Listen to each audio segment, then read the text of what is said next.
Hello दोस्तों, कैसे हो आप लोग। उम्मीद है सभी लोग ठीक ठाक मस्त जबरदस्त होंगे।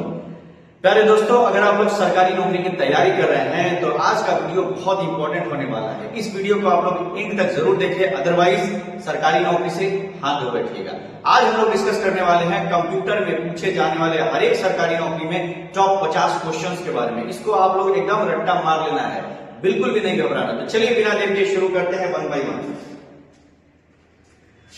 सबसे पहले आता है हमारा ये कि what is the full form of computer, यानी कि कंप्यूटर का फुल फॉर्म क्या होता है। तो उम्मीद है बहुत सारे लोगों को मालूम होगा, जिनको नहीं मालूम है वो यहाँ पे देख लें।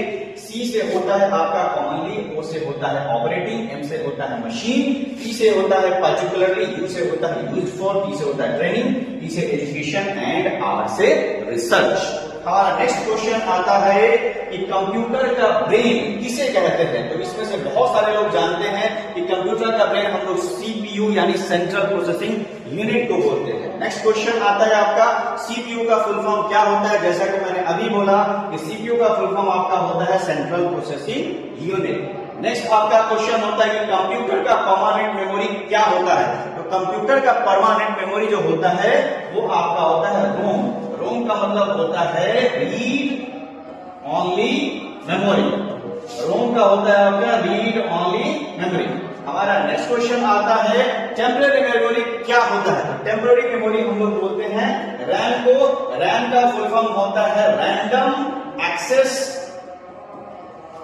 मेमोरी। ये हमारा रैम का फुल फॉर्म हो गया। और आप लोगों को हम दिखा भी देते हैं कि मेरे प्यारे दोस्तों रैम दिखने में कैसा होता है।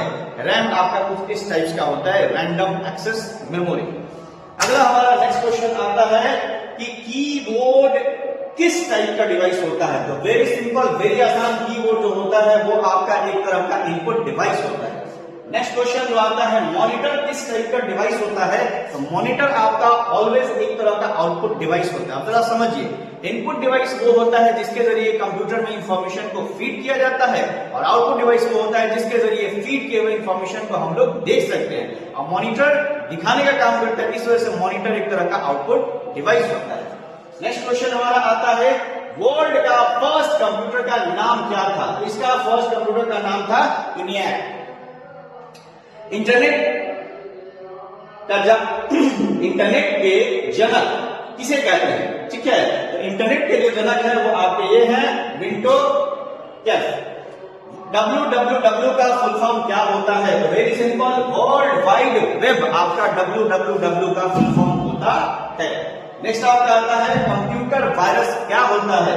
तो ये आपका एक तरह का कोई बीमारी नहीं होता है, बल्कि ये भी एक तरह का प्रोग्राम होता है, लेकिन हार्मफुल प्रोग्राम होता है जो कंप्यूटर के फाइल को डिलीट करता है, डुप्लीकेट करता है, कंप्यूटर को स्लो करता है, कंप्यूटर को क्रैश करता है। नेक्स्ट क्वेश्चन आपका आता है सबसे ज्यादा यूज होने वाला ऑपरेटिंग सिस्टम कौन सा है। तो पूरी दुनिया में सबसे ज्यादा यूज होने वाला ऑपरेटिंग सिस्टम आपका माइक्रोसॉफ्ट का विंडोज है। हालांकि और भी ऑपरेटिंग सिस्टम होते हैं, iOS होता है, मैक होता है, एंड्रॉयड होता है। तो एंड्रॉयड जो होता है वो आपके मोबाइल फोन में चलता है, iOS एप्पल के फोन में चलता है, और मैक एप्पल के लैपटॉप में चलता है। इसके अलावा और भी ऑपरेटिंग सिस्टम होते हैं, लिनक्स भी होते हैं और आपके यूनिक्स भी होते हैं। बट सबसे ज्यादा अगर कोई ऑपरेटिंग सिस्टम इस्तेमाल होता है तो वो आपका है विंडोज, जो कि माइक्रोसॉफ्ट के द्वारा बनाया गया है। नेक्स्ट क्वेश्चन आते हैं माउस किस टाइप का डिवाइस है। तो माउस एक तरह का मेरे प्यारे दोस्तों एक तरह का पॉइंटिंग डिवाइस है। याद रखिएगा, बहुत सारे लोग क्लिकिंग डिवाइस बोल देते हैं, चलेगा, गेमिंग डिवाइस भी है, चलेगा, लेकिन मोस्टली क्वेश्चंस में आपके पॉइंटिंग डिवाइस ही रहते हैं। तो आप लोग इसको याद करना, जिसके जरिए किसी भी चीज को हम लोग पॉइंट यानी इंडिकेट कर सकते हैं, इशारा कर सकते हैं। नेक्स्ट आपका आता है 1 KB। केबी का मतलब किलोबाइट होता है। 1 KB में कितना बाइट होता है। तो 1 KB में आपका 1024 बाइट्स होते हैं। नेक्स्ट आपका आता है 1 MB में कितने बाइट्स होते हैं। तो 1 MB में आपके 1024 KB होते हैं। सिंपल समझ लीजिए कि अगर आपका 1 KB होगा, ठीक है, तो ये आपका 1024 बाइट्स होगा। अगर आपका 1 MB होगा, सॉरी 1024 KB मिलकर आपका 1 MB बनाते हैं। 1024 MB मिलके आपके 1 GB बनाते हैं। 1024 GB मिलके आपके 1 TB बनाते हैं। अब 10 TB यानी कि टेराबाइट और 1024 TB यानी टेराबाइट मिलके आपके 1 पेप्टाबाइट बनाते हैं। तो इसको आप लोग जरूर याद रखिएगा, एक क्वेश्चन कंप्यूटर के मेजरमेंट यूनिट से जरूर रहता है। नेक्स्ट आपका सवाल आता है, ईमेल का फुल फॉर्म क्या होता है? Very simple, E for electronic, mail for चिट्ठी, यानी इलेक्ट्रॉनिक चिट्ठी को ही हम लोग ईमेल बोलते हैं। नेक्स्ट आपका है एएलयू का फुल फॉर्म क्या होता है? ये प्रोसेसर के अंदर पार्टीशन होता है, उसी पार्टीशन में फॉर एग्जांपल के तौर पे ये हमारा हो गया प्रोसेसर, जिनको कुछ लोग सीपीयू के नाम से भी जानते हैं। इसके अंदर 3 पार्टीशन होते हैं। पहला आपका होता है सीयू, दूसरा आपका होता है एलयू और तीसरा आपका होता है एमयू। जब भी कोई डेटा आप लोग डालते हो प्रोसेसर के अंदर टाइप वगैरह करके, पहले वो सीयू में जाता है यानी कंट्रोल यूनिट, उसके बाद अगर डेटा कैलकुलेशन से रिलेटेड होता है तो वो एलयू में जाता है यानी अर्थमेटिकल एंड लॉजिकल यूनिट, जहां पे जोड़ घटाव गुणा भाग कैलकुलेशन का काम होता है। लेकिन अगर डेटा को सेव करना होता है तो वो आपका डेटा जाता है कहां पे? तो एमयू में। तो यहाँ पे एलयू का फुल फॉर्म पूछा गया, एलयू का फुल फॉर्म होता है अर्थमेटिकल एंड लॉजिकल यूनिट। अगला सवाल आता है, कंप्यूटर का फिजिकल पार्ट्स क्या कहलाता है? भाई वैसे पार्ट जिसको छू सकते हैं उसको हम लोग हार्डवेयर यानी फिजिकल पार्ट्स को क्या बोलते हैं? हार्डवेयर। नेक्स्ट आपका आता है, प्रोग्राम और इंस्ट्रक्शन को क्या कहते हैं? तो जनरली प्रोग्राम एंड इंस्ट्रक्शन को हम लोग सॉफ्टवेयर के नाम से जानते हैं। अगला सवाल आता है, यूएसबी का फुल फॉर्म क्या होता है? यूएसबी होता है यूनिवर्सल सर्विस बस, सॉरी यूनिवर्सल सीरियस बस। नेक्स्ट आपका आता है, प्रिंटर किस टाइप का डिवाइस होता है? तो प्रिंटर जो होता है डिस्प्ले कराता है इंफॉर्मेशन को ऑन पेपर पे एज ए प्रूफ के तौर पे, तो प्रिंटर एक तरह का आउटपुट डिवाइस होता है। अगला सवाल आता है, स्कैनर किस टाइप का डिवाइस होता है? तो ये आपका एक तरह का इनपुट डिवाइस होता है जो किसी भी फाइल, फोल्डर, डॉक्यूमेंट, इमेज को विदाउट टाइपिंग ये कंप्यूटर के अंदर फीड कर देता है। अगला सवाल आपका आता है, रैम का पूरा नाम क्या होता है? तो भैया रैम का पूरा नाम होता है रैंडम एक्सेस मेमोरी, जो कि अभी थोड़ी देर पहले मैंने आपको दिखाया था, फिर से दिखा देते हैं, यही आपका होता है रैंडम एक्सेस मेमोरी। अगला सवाल जो आपका आता है, रोम का पूरा नाम क्या होता है? तो रीड ओनली मेमोरी। याद जरूर रखिएगा लोग, रोम आपका परमानेंट होता है, रैम एक तरह का टेम्पररी मेमोरी होता है। जितना ज्यादा रैम रहेगा उतना ही कंप्यूटर या मोबाइल आपका तेजी से काम करेगा। अगला सवाल जो आपका आता है वो है, इंटरनेट का यूज किस लिए होता है? तो बहुत सिंपल, इंफॉर्मेशन को शेयर करने के लिए ही इंटरनेट का इस्तेमाल होता है। जो डेली आप लोग फेसबुक, व्हाट्सएप, इंस्टा, गूगल पे देख रहे हैं वो सब क्या है? कोई ना कोई इसको शेयर ही करता है। आपको लाइक है तो आपने किसी और को शेयर किया, तो इंटरनेट पे हम लोग जनरली इंफॉर्मेशन को शेयर करते हैं। अगला सवाल, गूगल क्या है? तो गूगल एक तरह का सर्च इंजन है, यानी एक तरह की ऐसी प्लेटफॉर्म है जहां पे आप दुनिया का कोई भी इंफॉर्मेशन सर्च कर सकते हैं। बट अब ये ओल्ड हो गया है, ज्यादातर लोग या तो चैट जीपीटी पे जाते हैं या फिर यूट्यूब पे जाते हैं, कुछ कुछ लोग गूगल पे भी जाते हैं, अच्छी बात है। अगला आता है, फाइल क्या होता है? तो डेटा का कलेक्शन को ही हम लोग क्या बोलते हैं? फाइल। यहाँ पे बहुत सारे डेटा इंफॉर्मेशन को रखा जा सकता है, उसी प्रोसेस को हम लोग क्या बोलते हैं? फाइल बोलते हैं। फोल्डर क्या होता है भाई? तो फाइल को ऑर्गेनाइज करने के लिए जो जगह होता है उसी को हम लोग फोल्डर बोलते हैं। और मेरे प्यारे दोस्तों, जनरली जो फोल्डर हमारा दिखाई देता है वो पीले कलर का होता है। फोल्डर बनाना बहुत ही आसान है, स्क्रीन पे आप राइट क्लिक करके क्रिएट अ न्यू फोल्डर का ऑप्शन इस्तेमाल कर सकते हैं। अदरवाइज शॉर्टकट चाहिए तो कंट्रोल शिफ्ट और एम दबा दीजिए तो भी आपका फोल्डर बनने लगेगा या बन जाएगा। अगला जो आता है, कंप्यूटर को किस भाषा में इंस्ट्रक्शन दिया जाता है? तो कंप्यूटर को जिस भाषा में इंस्ट्रक्शन दिया जाता है उसको हम लोग प्रोग्रामिंग लैंग्वेज बोलते हैं। प्रोग्रामिंग लैंग्वेज जैसे सी हो गया, C++ हो गया, जावा हो गया, और भी बहुत तरह के आपके होते हैं। नेक्स्ट सवाल, बाइनरी नंबर सिस्टम कौन से डिजिट होते हैं? तो बाइनरी का मतलब होता है, बाई मतलब होता है 2। ये ऐसा लैंग्वेज होता है जो कंप्यूटर समझता है। कंप्यूटर जनरली ना तो एबीसीडी समझेगा, ना कोई और डिजिट समझेगा, ना अल्फाबेट समझेगा। जनरली कंप्यूटर या तो 0 समझेगा या तो 1 समझेगा। 0 का मतलब होता है ऑफ और 1 का मतलब होता है ऑन। इसी दो फॉर्मेट से मिलकर कंप्यूटर सारे इंस्ट्रक्शन को समझता है, जिसी को हम लोग बोलते हैं बाइनरी नंबर सिस्टम, जो कि 2 अंकों पर डिपेंड होता है। अगला हमारा सवाल आता है, लैन का फुल फॉर्म क्या होता है? तो भैया बहुत सिंपल है, लैन का फुल फॉर्म होता है लोकल एरिया नेटवर्क। अगला सवाल आपका आता है, वैन का फुल फॉर्म क्या होता है? Wide area network. नेक्स्ट सवाल आपका आता है मैन का फुल फॉर्म क्या होता है? Metropolitan area network. Next question, IP का फुल फॉर्म क्या होता है? Internet protocol. ये आईपी क्या होता है? जैसे हमारे हाथों में हमारे फिंगरप्रिंट्स होते हैं, हर आदमी एक यूनिक आइडेंटिटी लेके चलता है, वैसे ही हर कंप्यूटर, हर डिवाइस, हर मशीन की एक अपनी यूनिक आइडेंटिटी होती है जिसको हम लोग आईपी बोलते हैं।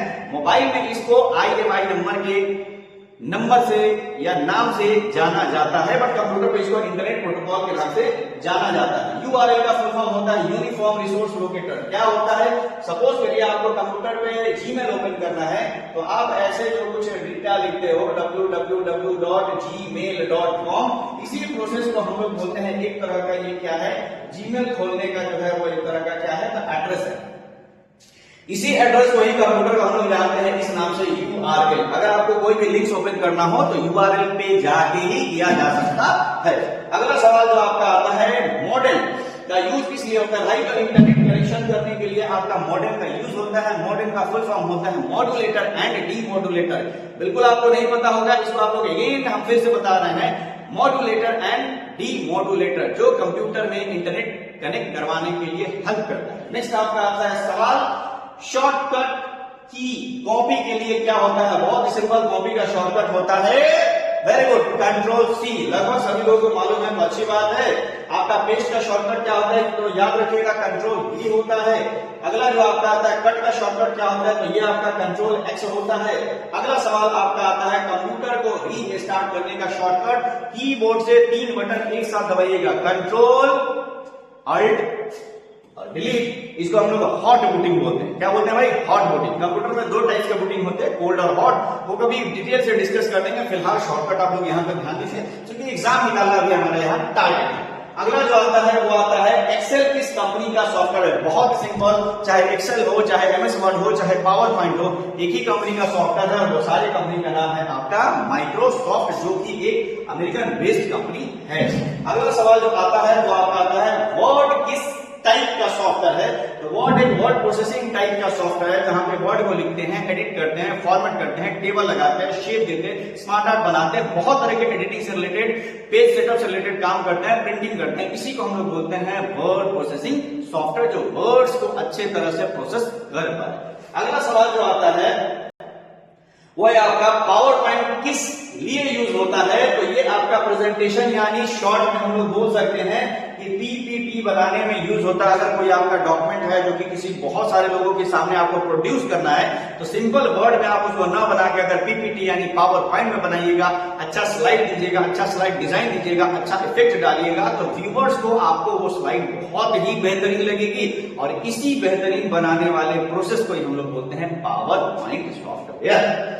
अगला सवाल आपका आता है, डेटाबेस मैनेज करने के लिए कौन सा सॉफ्टवेयर इस्तेमाल होता है? तो इसके लिए आपका जो सॉफ्टवेयर आता है वो आता है MS यानी माइक्रोसॉफ्ट एक्सेस।